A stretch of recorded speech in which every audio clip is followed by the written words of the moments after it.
দেখো, এই ফ্রি ফায়ারটা সামান্য একটা গেম হলেও এটা যে অনেক মানুষের জীবন পরিবর্তন করে দিয়েছে, আবার অনেক মানুষের জীবন যে ধ্বংস করে দিয়েছে, এটা আমাদের সকলেরই জানা। তবে সামান্য এই গেমটা যে গোটা একটা পরিবারকে আবার নতুন করে জীবন দান করবে, এটা আসলে সকলের অজানা ছিল। হ্যাঁ বন্ধুরা, আজকের গল্পটি এমনই একটা পরিবারকে নিয়ে যারা এই ফ্রি ফায়ার গেমটাকে একেবারেই সহ্য করতে পারতো না, বরং তাদের সন্তান যখন এই গেমটা খেলতো তারা আরও উল্টো বকাবকি করতো।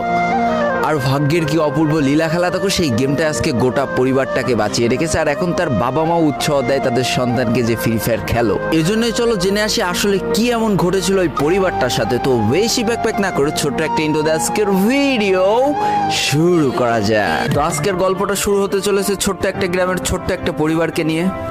বাবা মা এবং তাদের দুই সন্তান অর্থাৎ দুই ভাই, ছোট্ট একটা পরিবার, খুব সুন্দরভাবে তাদের জীবনযাত্রা চলে যাচ্ছিল। বড় ভাই একটা কোম্পানিতে লেবারের চাকরি করে, বাবা কৃষিকাজ করে, আর তাদের ছোট সন্তান অর্থাৎ ছোট ছেলে কিন্তু ক্লাস 8-এ পড়াশোনা করে। দারিদ্রতার বেড়াজালে আটকে পড়া পরিবারকে সাপোর্ট দেওয়ার জন্য তাদের বড় ভাইকে খুব অল্প বয়সে কাজে চলে যেতে হয়েছে। এই জন্য বড় ভাইয়ের পড়াশোনাটা ঠিকমতো হয়ে ওঠেনি। তবে বাবা মার একটাই স্বপ্ন ছিল যে তাদের ছোট সন্তান অর্থাৎ ছোট ছেলে যাতে উচ্চশিক্ষায় শিক্ষিত হয়। এই জন্য বাবা কৃষিকাজ করলেও সারাদিন মাঠে তুমুল কষ্ট করে এসে বাসায় যখন এসে দেখতো তাদের ছোট সন্তান পড়াশোনা করতেছে, সমস্ত কষ্ট এক চান্সে দূর হয়ে যেত। আর তাদের ছোট সন্তান পরিবারের অভাব দেখতে দেখতে বড় হচ্ছে, তো তাই সে একটা সময় ঠিক করেই ফেলে যে তাকে অনেক বড় হতে হবে, লেখাপড়া করে অনেক বড় মানুষের মতো মানুষ হতে হবে। আর ঠিক এমনটাই হতে থাকে। তাদের ছোট ছেলে খুব ভালো রেজাল্টও করতে থাকে, প্রত্যেক ক্লাসে টপ হতেও থাকে। তবে তার একটা বদ অভ্যাস ছিল, সেটা হচ্ছে ফ্রি ফায়ার গেম খেলা।